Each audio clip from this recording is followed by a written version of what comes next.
All right. Good evening. I hope we are fine.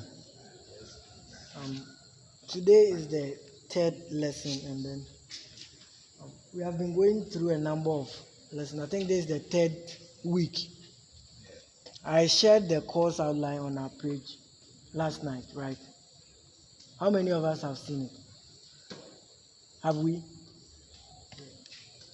All right. I think after is it fourth or fifth? I have to give you a project to present. So on the sixth meeting, I will not be presenting. So we'll be giving projects to work on, and then we'll see if we have really gotten the understanding of the first 5 lessons so that we can build on it as we go forward. So let us prepare for that. So next week I will get you a project which will be submitted in 2 weeks. So after today, we have 2 more lessons to the project submission. So it will be 2 weeks, right? All right. So we are going to another aspect, and then tonight it's not going to be a long lecture, and I pray that all of us will understand the basics or the basic things we are going to learn. I've done a bad job. I think I mean is the only one who can see. I placed a red color on red background. That's bad, but it was a little clearer on my laptop. I didn't know it would be that bad on the screen. So these are some of the things you should look out for when you are doing PowerPoint. Know what color to put on what color so that it won't be so bad. So look at the back one. You see that this part is better than the other side. The yellow is in the black and looks so visible. If you have about 1,000 audience, you can all see. Even the ones that has smaller font sizes are also visible. And then the picture adds a little touch to the PowerPoint. So when your PowerPoint is professional, people tend to love what you do. But when the first page is bazaar, then they start to think whether you are the best person to present to them or not. So tonight we go to another one, the third lesson, steps you must take to speak in public without fear. Steps you must take to speak in public without fear. That's our third lecture. Steps you must take to speak in public without fear.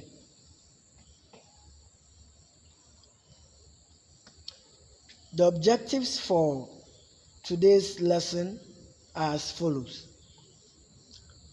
Stage fright. Possible causes. Steps to take to speak without fear. Or in other words, how to overcome stage fright. How to overcome stage fright. I hope we are ready. Can I go? Yes. All right. Now, this is one of the common things we hear. Though people choose to say that I fear or I am shy to speak in public than to say that they get stage fright whenever they get the opportunity to speak. But stage fright is nothing extraordinary. It is something that it's so common in our lives. And the meaning is anxiety and panic caused by the thought of performing. The key word here is the thought of performing. So if we are talking about thought, then we are talking about thinking. What runs through the mind. So it has got to do with the mind. So what we can say is that one would get stage fright as a result of his thoughts, how he thinks about the act of performing. Now, there is one thing interesting about stage fright, or the fear that comes when one wants to speak in public. The interesting thing is that it increases as you get closer to the time. So let's say you know that tomorrow 2:00 p.m. you are going to present at the main auditorium of UCC. Your stage fright or your fear as at today will be lesser than 1 hour to time. 1 hour to time will be lesser than 5 minutes to time. And that, of course, will be lesser than when you are called to walk upstage. And that, of course, will be lesser than when you want to make your first sentence. So it increases like that. So the more you get closer to the time, the more the fear, the more the anxiety, and the rest. Now, the reason is that as you get closer to the time, the duration for preparation decreases. So you tend to think that if you had 90 days to prepare, it has gotten to 99, it has gotten to 98, it has gotten to 2 days, it has gotten to 1 day, it has gotten to 3 hours, of course 5 minutes, and the rest. So your mind starts thinking about the depreciation of time or the fading away of the time available for preparation. Now, one thing is that you don't get stage fright when you are in your room and you don't have any program to attend, and you are in your room. Let's say you are even in a room. You don't get stage fright or fears of public speaking when you wake up in the morning. The reason is because you have no intentions of speaking in public. So your mind is not taxed to think about anything. So of course, your mind is relaxed. You're not preparing towards any project or any program. So that is a normal thing. So it tends to come as you get closer to the time of presentation. And it is such because your mind tends to think about the depreciation of time. And sometimes it goes extra mile to assess how far you have prepared towards the program, and the fact that the time is not even possible for you to finish preparation before it continues, but it moves on towards the direction or towards the time you have been given, let's say 3 p.m. So that is how. So the fading away of time brings about the fears, and then it's an act in the mind. So it is your mind that will be thinking about the available time to prepare to be able to present well. Now, look at this. It gets to 8 peak on the stage, and these are some of the things that happen. So these are some of the things that happen. If you say that happens, it's wrong. All right. So you stand in front like I'm doing now. You look out into the sea of expectant faces. This is your audience, people who are expecting you to do well, who are eager to listen to you. You start to shake and shiver. Your heart skips a couple of beats. Your legs are threatening to disown you with immediate effect. You feel, You feel a cool bed of sweat form at the back of your neck. So you start experiencing little compositions of sweat at the back of your shirt. If you're a guy, you can relate. And then you are scared. You ask yourself questions. And these are some of the things that comes to mind. Why am I here at all? Do I really want to speak to these people? You feel like doing only one thing: run away fast. Now, if you have gone through any of these things, or a list or a number of items I've mentioned, then congratulations. You have just experienced stage fright. So that is what stage fright is about. The anxiety, the shivering, the panic, the displeasure you go through, the uncomfortability you go through, not being comfortable on the stage you go through, that is the fear of public speaking, and that is stage fright. Now there is a good news. You see that all the items I mentioned early on are not so positive. So you start to panic, shiver, and then we even mentioned that your legs are even giving up on you. You don't even know how to stand, whether you're a cripple or what. So anything can happen. You start to sweat, and people or the audience you have in front of you can really relate that this guy is suffering on the stage. So when you get all these things, you have experienced stage fright. Now there's a good news. If you have experienced that, the good news is that you didn't die. You lived to tell a story, so you can share your experience on when you were given the first platform or your first opportunity to speak to like 100 people and the experience you went through. So you live to tell a story and narrate how it was, the experience you had at the stage or on the stage or on the podium.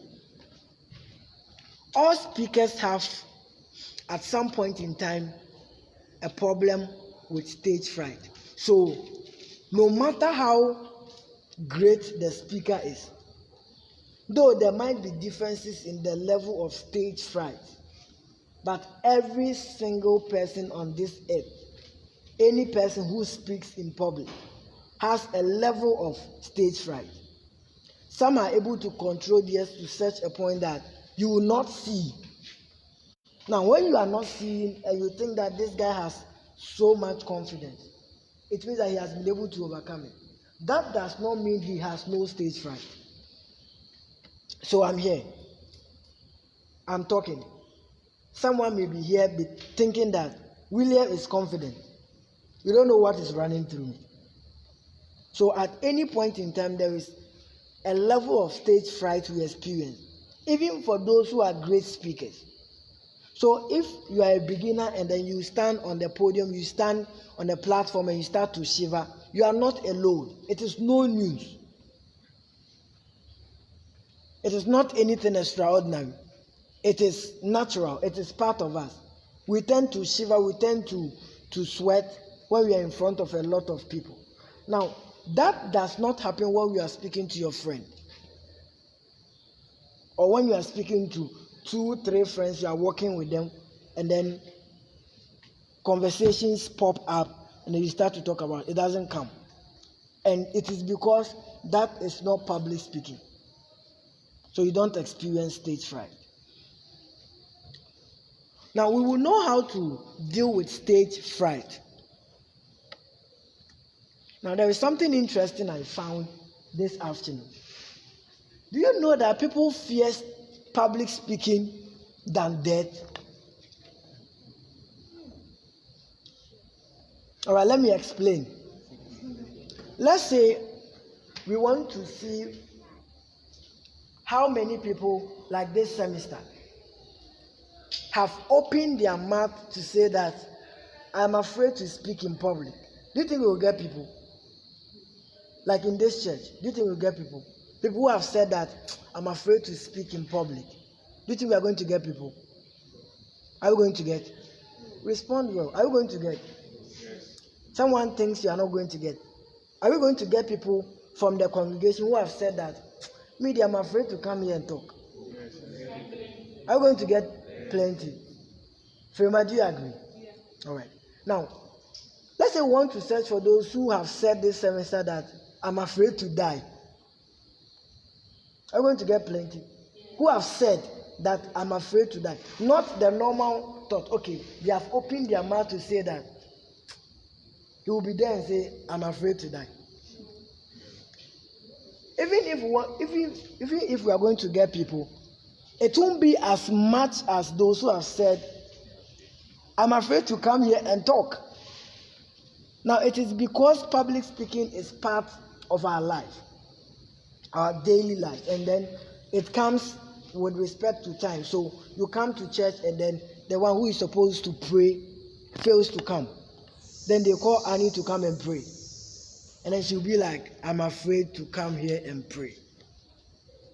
So you get a number of people. So if you are conducting research and you want to probably not informing people, and then you are listening to people's conversation with respect to answering questions on whether they are afraid to speak in public and whether they are afraid to die. It is obvious that you get a number of people who are saying that I'm afraid to speak in public.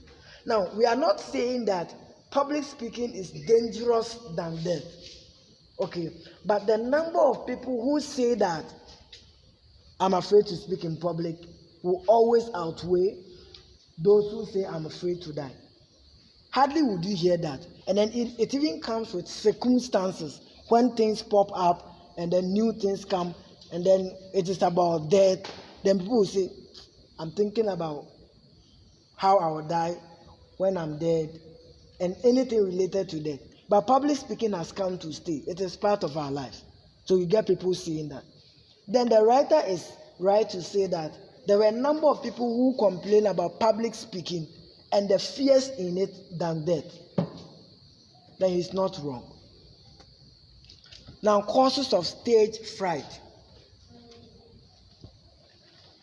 Some of these causes are such that they are normal and they do not come because of the state of the speaker. So some of them, you just have to control it from your angle and you wouldn't have to worry about whether they will come or not. So if you're able to overcome them, then from that angle, then you are cool. Others come because the speaker failed to prepare well. So we'll identify those ones, or the ones that come from the angle of the speaker, and then the one that comes naturally with public speaking. The first one is large crowds. So we are talking about public speaking. So large crowd is no news. It is obvious that when you are going to do public speaking, you'll be speaking to crowd. So if they are large, it is no news. Now, this is not as a result of the state of the speaker. So it is not the speaker who causes that act to happen for stage fright to even dawn on the person or to attack the person on the stage. So obviously we are going to speak to large crowds. Now, tension associated with an important performance. Let's say you are going to perform at main auditorium. You know, at main auditorium, definitely university students are those who are going to attend. Professors will be there. Probably the vice chancellor will be there. Your lecturers will be there. Your classmates will be there. These are people who are in the academic field. And they know, even to some level, what you are going to present. So there is tension because of the nature of the program you are going to present. And so if you are asked to present to, let's say, 10 people in a classroom in a village, and you know that all these people are illiterate, you don't really shiver because the likelihood for someone to even challenge what you are going to say is so low. So the tension is little bit lessened. It's so small. So let's say I go to, not to say that my local church is bad, but when I'm presenting at NACCC and I go back home and present, though I present in 2 languages, but the tension here will obviously be higher because, one, we are on academic environment, and then whatever you say, someone can verify on the phone and make. So it is very difficult not to even prepare well, and then the tension will always be great because of the kind of people you are going to present to and the nature of the program. Now, when you go to a village where just one person is able to speak English, and then let's say you are in the university, the highest education you can get there is junior high school. Obviously, the tension will not be so great, even if they are 10,000. So the nature of the program also counts. Now the second one is, so you can see that the first and the second one has not got to do with the speaker. Whether you're a good speaker or a bad speaker, any of these things can come. The large crowds and then the tension associated with an important performance or a great performance, the nature of the program. These two things have nothing to do with the speaker. It is not the speaker who creates that stage fright cause. Now, the next or the third one is inadequate knowledge on content. So this falls on the speaker. The likelihood that you experience stage fright is high when you have inadequate knowledge or content. So inadequate or no knowledge on content. Let's say I'm here, you call me that I should come and talk about what is so unfamiliar, genetics. I'm a math student. I do calculus, I do what, and then you call me, you just call me from the audience, and you ask that, William, come and teach us something on genetics. I don't even know where to start from. So the likelihood that, whether I'm a good speaker or not, the likelihood that I'll have stage fright is so high because I don't even know where to start from. So if you have no knowledge on the content or inadequate knowledge on the content, and of course, and at the same time your audience are so great, they are intellectuals, then you may die on the stage. So you are going to experience the stage fright. Now, inadequate or no rehearsals before delivery. Now, I mentioned early on that, I think in our previous lesson, that as you build up to be a great public speaker, it will get to a time that you don't have to consciously practice, like you just dedicate time to practice. But it doesn't mean that you won't rehearse. So when you know your content, you should at least practice how you are going to start, the pacing of your points, and even the duration of the presentation, how it's going to be.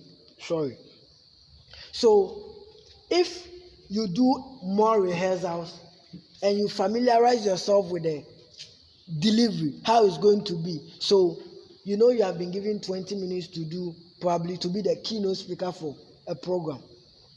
And then you are done with your content. When you rehearse in your room, the possibility that you know how you will be moving, how the pacing of your points will be high. And then you are going to develop control over the thing you are going to deliver because you have rehearsed, possibly in front of some few people to criticize or critique what you have done. Okay, so it's going to give you control. But when you fail to rehearse and you are also a beginner in public speaking, then the likelihood that you are going to experience stage fright is so great and very high. So you go there and then you don't even know, though you know the content, but you don't even know how to introduce the content, what examples to use. And sometimes you may understand something without knowing what example to use. For example, let's say I'm talking about people who do not eat, let's say vegetarian. I know that vegetarians are A, B, C, D.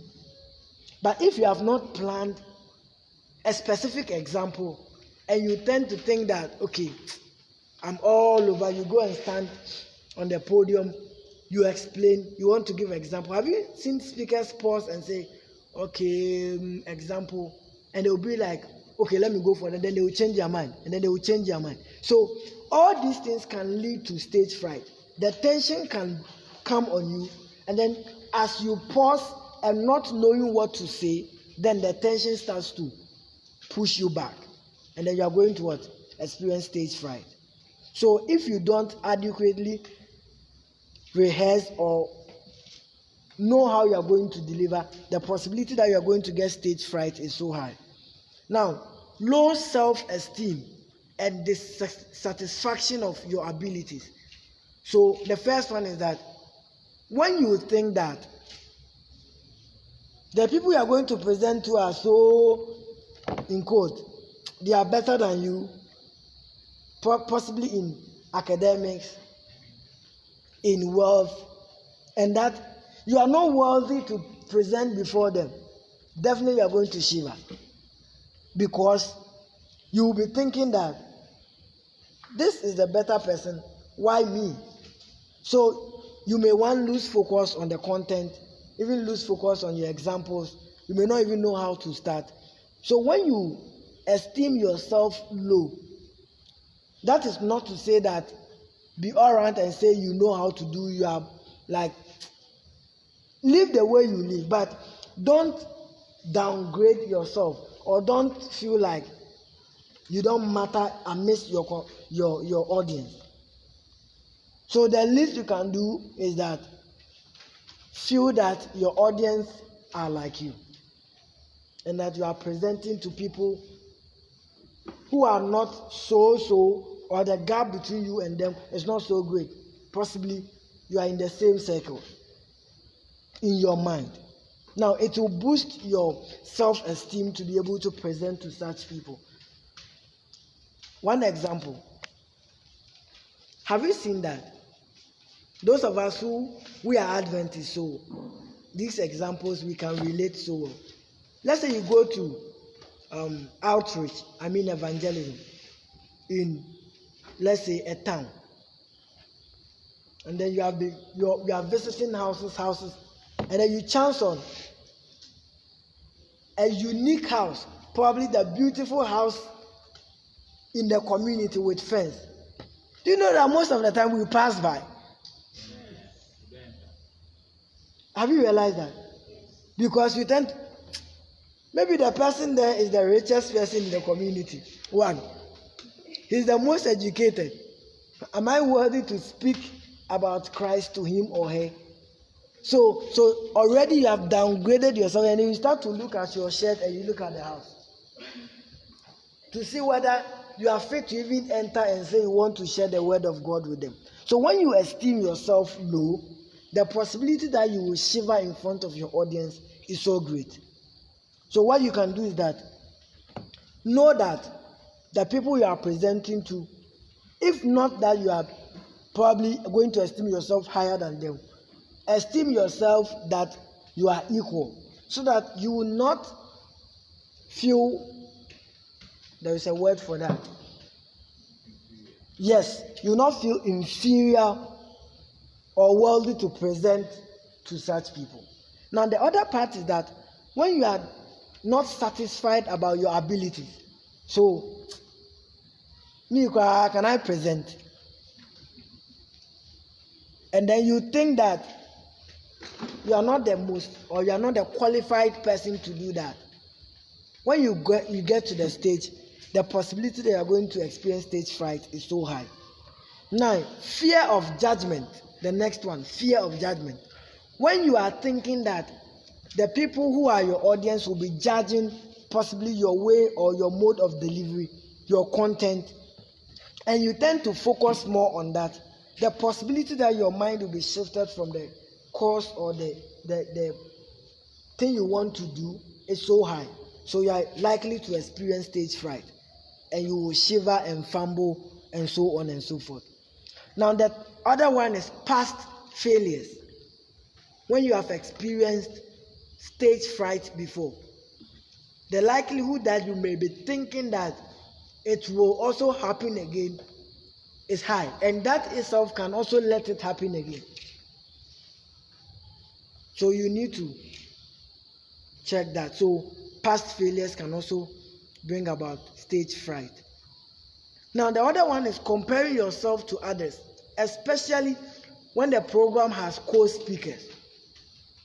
So you are a beginner and then you are speaking in public, and then you are paired with a renowned speaker, and then even already when you are in the house, you know that there's no way I can present better than this person. So and then he presents before you, and then his presentation is like, you don't even know whether you can get to that level.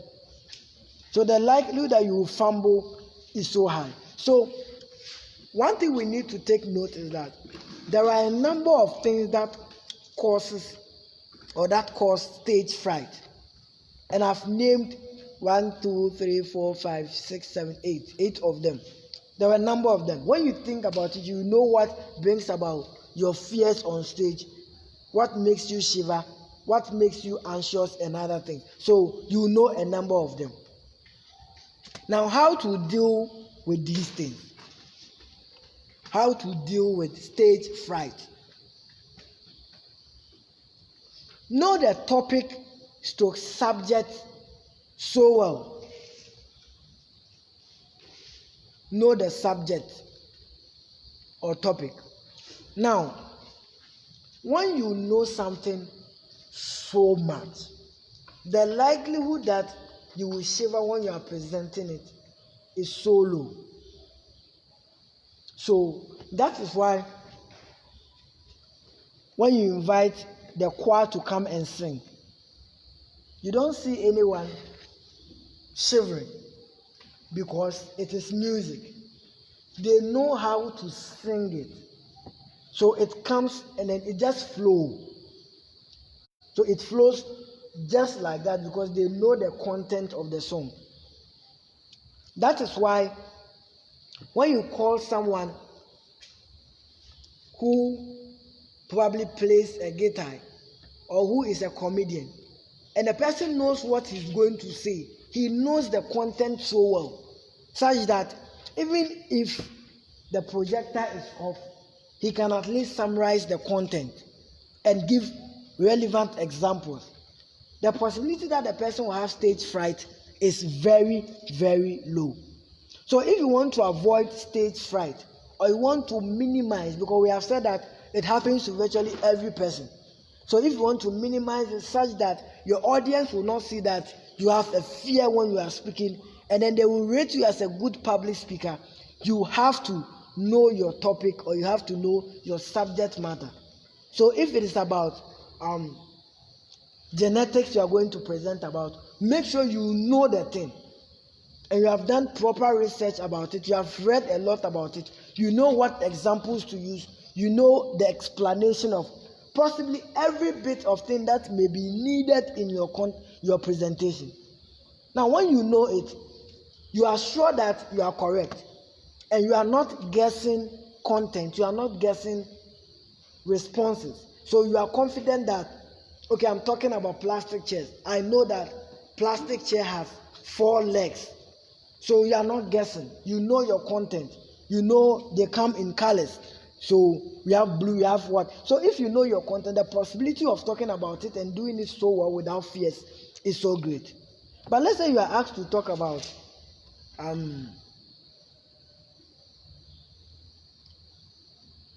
name something that is not familiar. What? Why do you like allergies like that?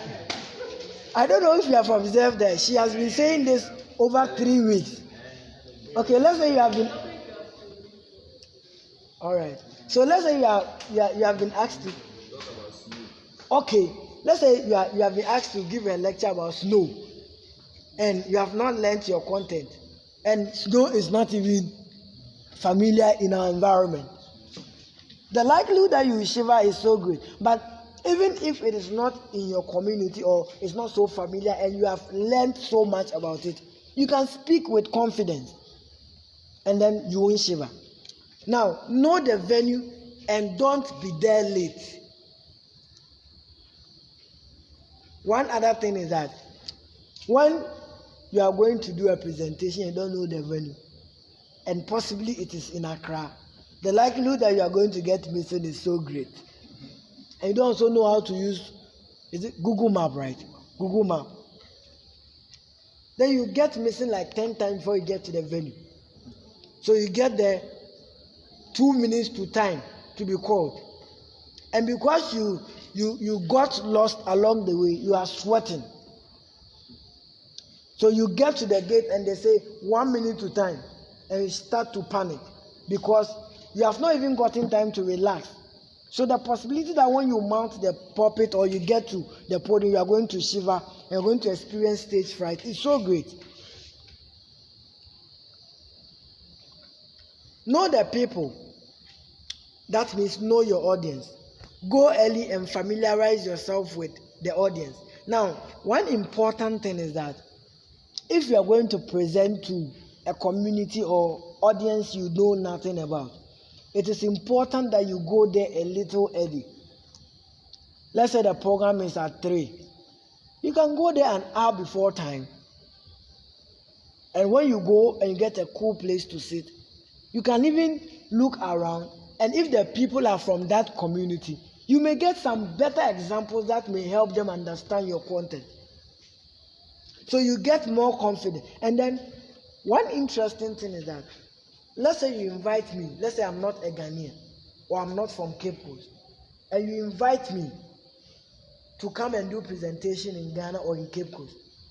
And then I come and I seem to talk more and give examples that are really familiar in your context. You tend to think that I know so much because you know I'm not from there. So one, you get the confidence of the people that you are someone who is serious about reading and learning, and that you know even more about themselves than themselves. You get it? You know more about the people even than themselves. So they tend to respect you and you get the confidence to speak more. So you go there early and then you familiarize yourself. If people, those who will come early, you greet, you can introduce yourself. I'm William.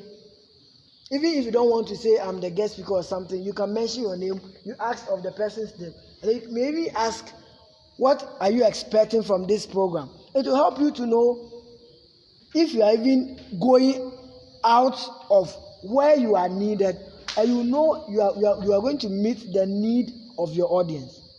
So you can familiarize yourself, speak to people. That is not to say that appear like and behave any way that no one will respect you. That is not it. So you go there early and you walk around far, greeting everybody, and that is not what I'm saying. But there are few people that may come closer to you, can greet them, ask few questions, and it will give you control over some of the contextual things in the environment, especially if your thing is about something you can relate to them, and you can possibly get examples from them. Then you are going to relate your examples with them, and then they are going to appreciate what you are going to present. It won't be out of their circles. It won't be something that is so strange and abstract to them. Now the other one is that know the end, the impact. Know what your presentation is expected to do. If your presentation is expected to inform, it's expected to let them, if it's a preaching, and then it's expected that people will accept, know the feedback you want to get, know the impact, what your message is going to do to them. Now it will help you to know whether you are achieving it or not, or whether you are not even in line with your audience, and that whether your audience are even understanding you or not. So in effect, you have to also get feedback from them so that you can get control throughout the presentation. Rehearse well before the day. Now when I say rehearse, I mean that check how you are going to deliver. You can even do that alongside with the time you have been given. If you have been given 15 minutes to present on a topic and you rehearse, you will know that, okay, I'm using 35 minutes. It means I have to take some content out so that it can fit the 20 minutes, and then you can do justice to the few things you are going to present. Now, when you are confident and then you respect the time you have rehearsed, you don't delay, and then getting to the end, you'll be skipping slides and not know even which point to mention. Stage fright will catch you. I wouldn't even know how to conclude because you have not rehearsed so well to know the average time you are going to use to present, and then even the pacing of points you are going to use. And that is going to affect you. Know which examples to employ during the presentation. Like I said, if you don't know, you may pause to think and get examples. And by the time you get one example, you're already gone. And you're already having the fears and then the stage fright all over. You're already sweating because your mind cannot think so fast to get some examples. So familiarize yourself with your examples. And when you are rehearsing, obviously when you are rehearsing, the examples you are supposed to use will come into play. So you know what examples to use, and then you can even think about whether they are relevant to the topic or not. Now, when you don't rehearse, or when you are not familiar with the examples, the likelihood that you may even employ an example that is not relevant to your topic is so high. So you'll be pushed back, and then the fear will get you. Take home message. Everyone at some point in time experienced public speaking fears or stage fright. You are not alone. It is not something that is so strange. People experience it, and then they come as they move on. They come as they get closer to the presentation time. It comes like that. So you have to work on dealing with them. Now, when you take a conscious effort to deal with stage fright, it is possible. And how do we take conscious effort to deal with stage fright? We have to go back to how to handle the items I mentioned. So you know your content, you know the venue, you don't go there late, you familiarize yourself, you know the people, you know your audience, you know the example, you know the impact your message is going to have, you rehearse, you know your time, duration, you know virtually everything. And then you don't also have to appear inferior, especially in dressing. Now, when you appear inferior in front of your audience, the likelihood that you may look down upon yourself and stage fright will grasp you is so high. So you look more attractive, if not like the people. If it is even better than the people, fine. But the least is that your dressing should be such that it won't be so bad. Let me give you one example. That wasn't public speaking though, but I saw it. I didn't talk about it, but I heard other people speak about it. Last day, I went for dinner, and someone came there with a t-shirt. You may not have any problem with it, but you will look odd based on the occasion. That is why people wear their suit. So they are all wearing the best, and you are in a t-shirt, and possibly it's not even the polo nice t-shirt that stands out. Maybe an old unashamed t-shirt, round neck. So obviously you look odd. I'm not saying buy expensive things, but the point is that you should at least get one nice thing that you use for program if you cannot afford regularly. And then people know that I usually wear this on Tuesday. Let's say I'm invited to come and present at main auditorium, and I go there with this dressing. It will be my worst day. Already those there are dressed in suits and in nice attire. So you look odd, and the possibility that you will not be able to articulate what you are expected to say is so high. So don't appear too odd. The least is that even if it's a white shirt, iron it, appear gentle, tuck in something nice. And then when you go there and you're not even wearing something new, people will not downgrade and look down upon you, and that you can present with confidence. Thank you. I'm done. We had a very short lesson today. All right. So questions and answers, and then you'll be good to go for tonight. All right. So you have to speak louder so that it can also come into the live stream. All right. My question is, how do you overcome? Oh, you can use it. You can use it.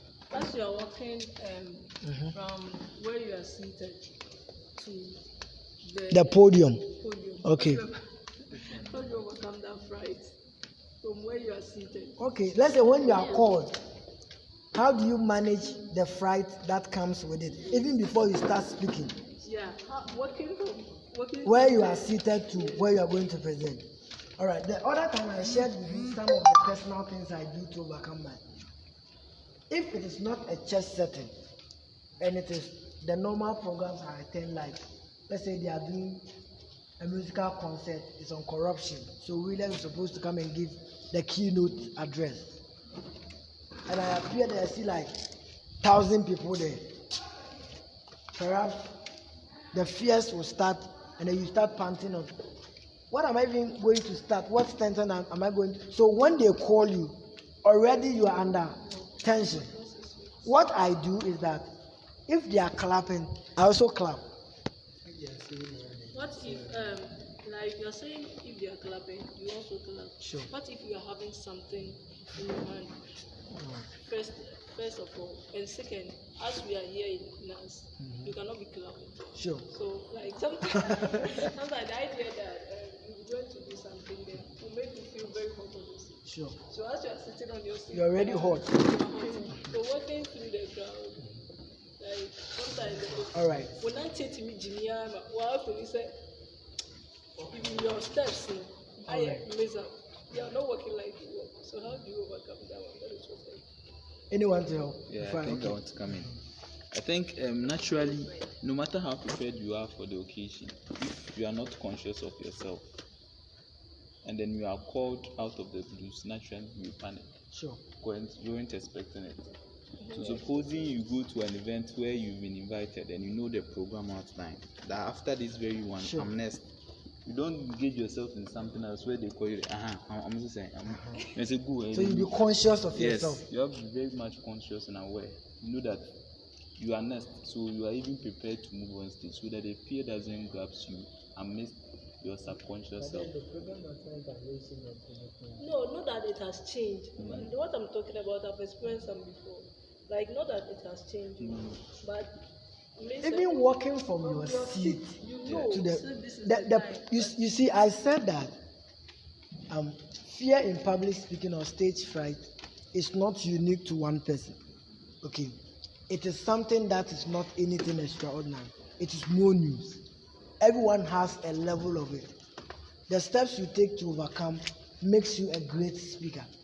So for me, if it is not an event I can clap with the audience, what I do is that when I go to the stage or when I am walking, I will not look into someone's eyes. Some people tend to go so bad when they look into people's eyes. Even sometimes, like just this Saturday, when Pastor was doing the nomination something, and then I realized that he has forgotten something and was coming. The tension was there. So I was like this. I just came and spoke to him and I went back. I didn't even look at anybody's face. Now, when you tend to look more around, you all have differences in how our stage fright affects us. So know how to control it. And then be conscious. When you are conscious, the possibility that it will go down is high. It will go down is high. So you are conscious that I'm the person going to present. And even sometimes when I'm not seated in front and I'm the back and I'm the next person, I won't be sitting. Yeah. I'll stand before they mention my name. And then I'm even able to overcome it when I have items with me than when I'm walking freely.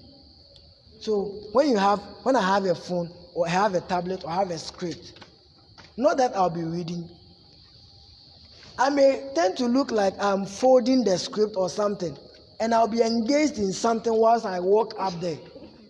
So when you engage yourself, the possibility that your attention will be on the people who are making you get nervous or something will go down. Even if it is not going to kill it, it will go down. So engage yourself. And one thing I also do is that when I get to the stage, the podium, usually my first statement, I don't say it loud. I want someone to complain. And no matter if someone will say we can't hear, then I'll be like, is it okay? Then I can say, how is everyone? So that even if there will be tension in some of the statements, it won't be my presentation. It will be the first things I said, which are usually not official, which are usually not part of the main thing. And then sometimes you may even ask, who is not happy today? If it is a church program, you can ask those questions. So a number of things or a number of steps can be taken to overcome stage fright. You just have to see what works for you, and then you can go on. I also said the other time that some people choose to take a sip of water or something, and then some people also tend to take deep breath to calm themselves down. So know what or which one works for you. Me, when I get to the point, I can't take water. I can't do it. I can't do it. You can also inspire yourself by saying certain positive things to yourself. Exactly. So know what works for you. Say that these people are just my level mate, like we are just the same people. I'm going to speak to my colleagues. Why fear? And then be confident that you can do it. Usually, before it will be so much, then it means that there is a problem with some of the items you mentioned. Possibly, you have not even listed your items, your points. You got a script from the internet. It is 20 pages. So all these things are going to affect you when proper preparation has not been done. There's a saying that proper preparation prevents poor performance. So when you do the background checks so well, you know your content, you have rehearsed, you know your examples. Already you are confident. So the tension that will come when you are called will be less. And even you will be encouraged that if you know the thing you are going to say, the possibility that you get the courage to walk straight to the podium and speak is so high. So the likelihood that you can do well is high, and then you can overcome the fears that come with your walking to the podium. Yes. And the importance you attach to the presentation helps you to overcome the fright. Maybe the passion you attach to the presentation. That is fine. You see, when you attach a level of importance to the program, definitely you are going to rehearse. You get it? So you know this is my opportunity. I'm going to do a presentation at the auditorium. The vice chancellor will be there. If you make it good, you'll be noted. So you attach a level of importance to it, and it even push you to rehearse in your room. I told you the other time that when I'm going to do a big program, I'm going to speak to a number of people like their child, and you enter my room without knocking, you tend to think that I'm mad because I can even stand on my bed and present. And then I'll be doing all the actions. Sometimes I'll have a phone recording me either on video or on audio. I'll sit, probably when I'm eating, I'll be listening to what I'm doing. And then I'll be writing down what I would have said if that was done by another person. So that the next one, I'll take those problems out of it. So as I do 2, 3, the third one will be the excellent one that I'll take to the stage. And you will have the confidence to do it. So attach importance. I said that never underestimate any opportunity you get. I told you the experience I had with my first public speaking public presentation. I thought it was a classroom joke until I entered the auditorium and I saw that about getting to 800 people were there. The way the room has been decorated, you can see that they are not full in there. So if I had not prepared, if I had not dressed well, I couldn't have even stand on the podium because the way they have decorated the place, and how do you go and stand there then without anything better or something? So never underestimate any opportunity you get. Do your best. That may be the beginning of what? Your uprising. And you are good to. All right. Another one. Any other question again? Does it get to a point that you never experience fright? Does it get to a point that you never experience stage fright? I think I disagree. There is always tension, there is always fears. But we have people who are able to overcome such that it doesn't become visible. So now, it looks like I'm talking freely, but in me there is a level of fear. I'm not so comfortable like I'm in my room alone. You get it? There can never be, there is no way I can be comfortable right now that I'm standing before you like when I'm in my house or I'm in my room alone. You get it? So at every point in time, even for great speakers, there is a level of what? fears. But the difference is how person A controls his fears and person B controls his fears. How much of the fears is being taken under control so that you can present so well. So at any point in time, there is fear. I've told you that I've been coming here almost all the time to give announcement. Okay. Now I remember 2 weeks ago I came to give testimony. I felt like going back when I got here. And I was sweating. You see that thing? So it comes virtually at any point in time. And then I realized that I have not sat down to think about even the first thing to say before I start the testimony, and then where to start the testimony from, and then which items to leave out. So let's say I have not rehearsed my testimony in the house. You get the thing? I've not. So the tension will be higher than when I'm going to give an announcement, and then I know, okay, this is what I want to tell the church members, and then perhaps I've written it down, so I know the content, and I know what I'm going to say. The tension will be lesser than when you just come and you don't even know where to start.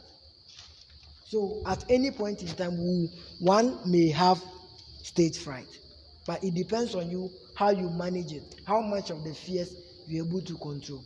So every person has it. Even great speakers do. Even pastors who preach on big pulpit, they do. The first time I spoke on radio, I didn't know it was so difficult. And my experience was worse than when I first spoke in front of 800 people. Radio station, we were only 3 days. The presenter and the host at the back of a glass or something inside, and then we were 2 here. Even the responses I was giving, it took like 5 minutes before I was able to give like correct ones, and then it looked like it flowed or something. And people were there listening, you get it? So no one was around me, but even in the studios, there was tension. You get it? So every point in time, people get it.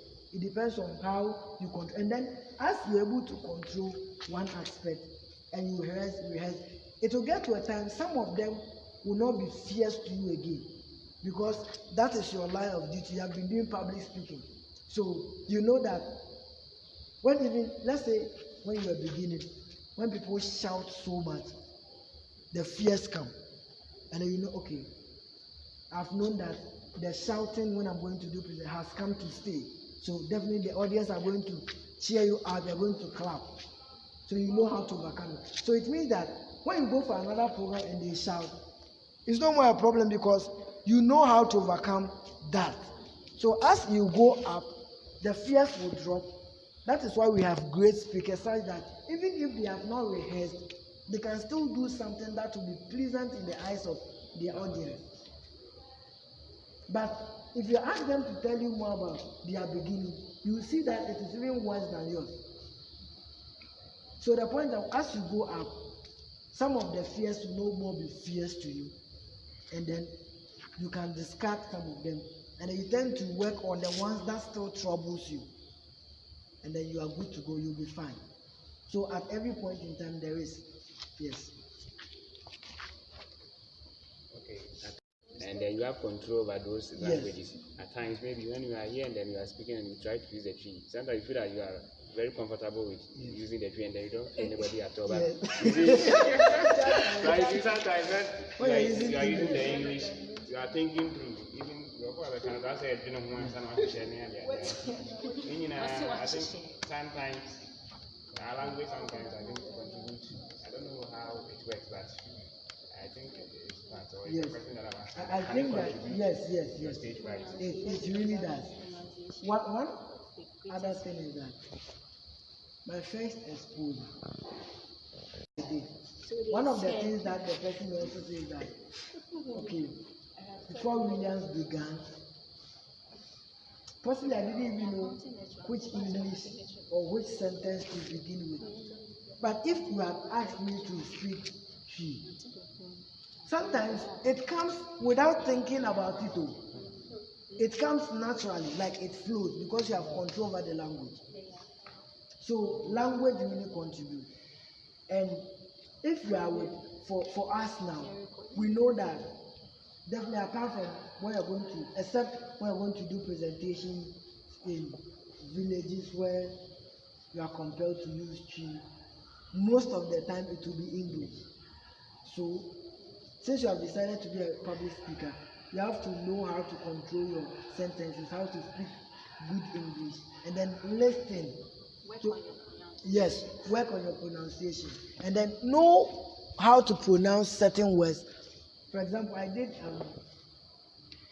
a recording for a program, I forgot it, and then Pastor Pipim listened to what I did, and then he commented. That was my first recording, and he said that the only issue he has is that when I say something, you don't hear the last word.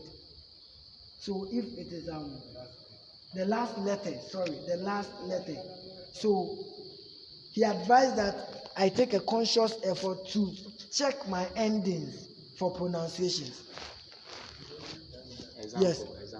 Example. What word? Think. Okay, think. So the K should be obvious, like it should, now one way, and then I went to YouTube. Ask. This is one of it. In the recording, okay, I was supposed to say ask, but we say ask. I asked that, so the K doesn't come.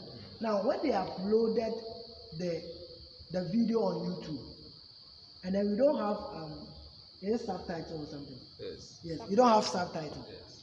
When it is there for some time, YouTube will automatically generate subtitles for you. Yes. Now I want to play the video, and then the ask, they spelled it AXE. So Ekuma. You see that? That is what the system hears. So that is what I said, meaning I didn't pronounce my ask well. So the system thinks that I said ask. You see that? And so learn and get control over virtually everything you do. And one way you can do is to listen to English news. They will beat me. Those who, the radio presenters who do Chi news. So listen to, probably just to enhance your ability to speak. Read more, and then occasionally you can go on the internet to check the pronunciation of some few things. When you come into contact with something and then you are not so sure. Sorry. I went to say it's called rhetoric. You don't say rhetoric.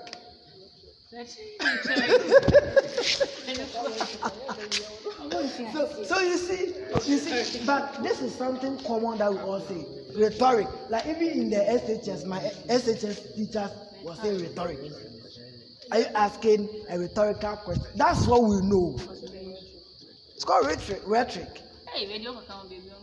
So, like one problem I've realized is that sometimes as you are thinking like you are learning how to speak it very well or pronounce it very well, since the society thinks they are not familiar with whatever you are going to say, whatever you say, they will insult you. yeah, so yes, that is, you see, we tend to think about what people will say than doing the correct thing. Okay, do what you think is correct, and you are good to go. Okay, now I learned this from Kingsley J. He came here to present, and then he said, we don't say earlier on. Earlier on is wrong. We say early on. And I'm very conscious about it. I've never said earlier on again.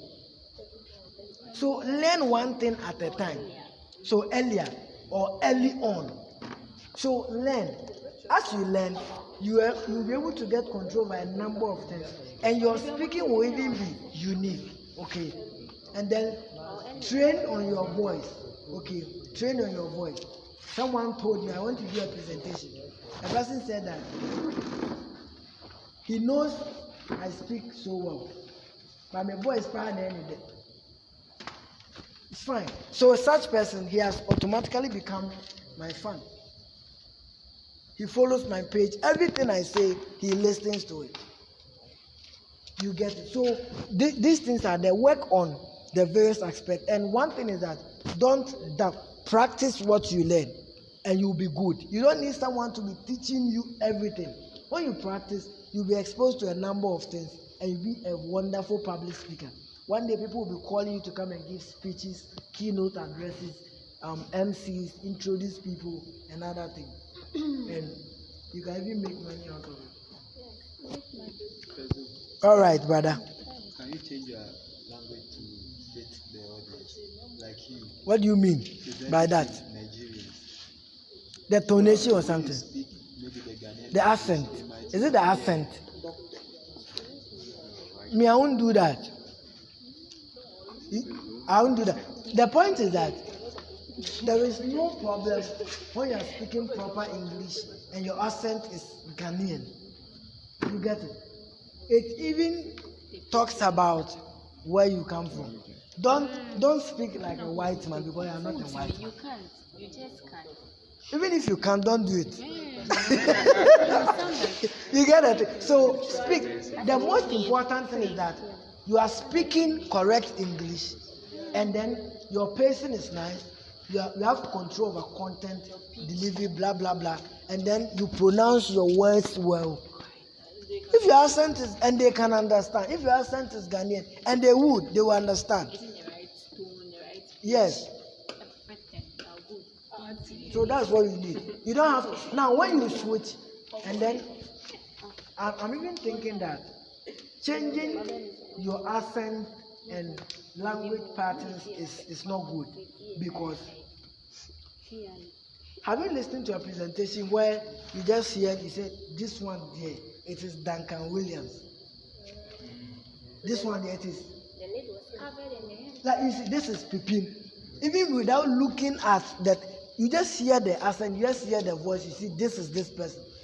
So get a brand for yourself.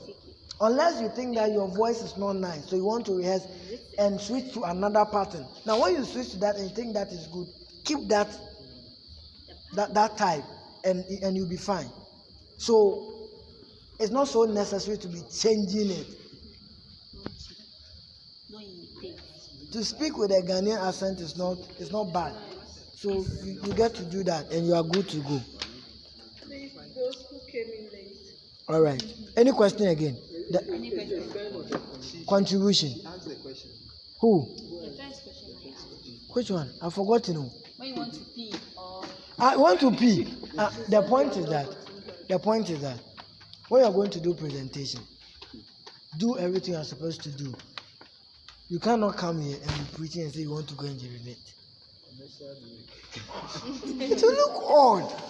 So before you go to the stage, that is why you see when we learned last week, we said that some of the preparation you're supposed to do before the day is that you eat well, so that you can go and then you see the thing. So eat well and then do everything you are supposed to do.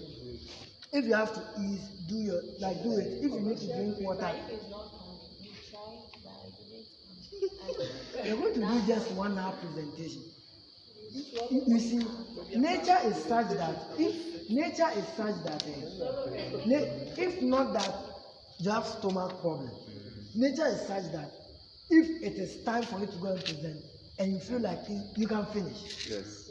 If it is not that you have a problem, you can finish. Let me give you one thing no one knows in this church except myself. The last day Gete was presenting at this BLA, he was having problems. When he presented, no one saw it. That's why he came to church late.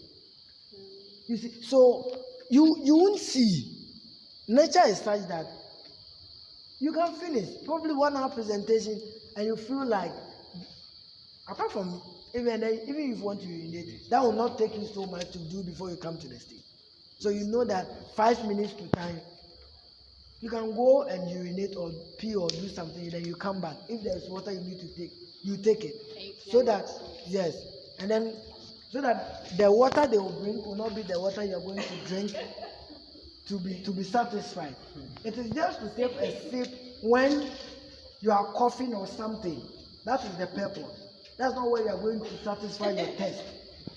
Okay, what if you realize the problem is too severe? Can't they can say like, okay, I want I want us to go outside. You see, try as much as possible. Let's say the program wasn't even organized by you. What you are supposed to do is to give keynote address.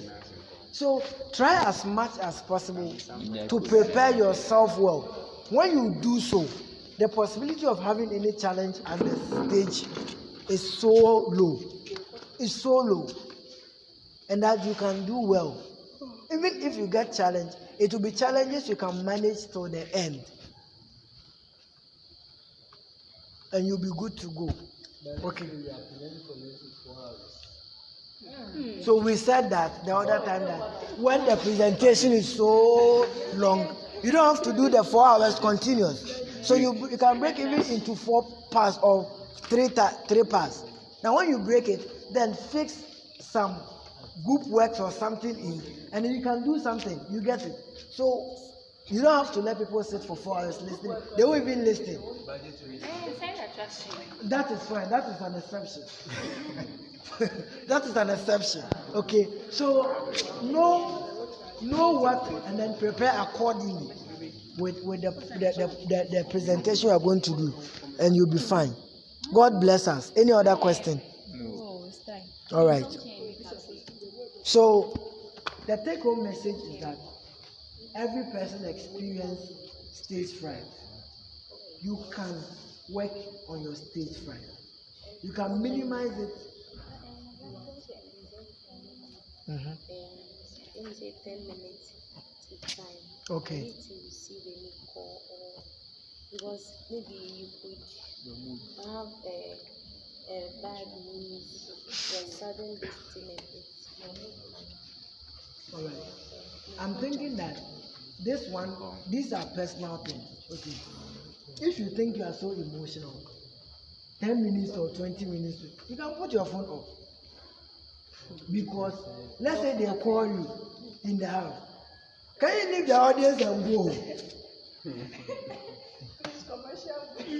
You see, so you know how to manage some of these things. You leave.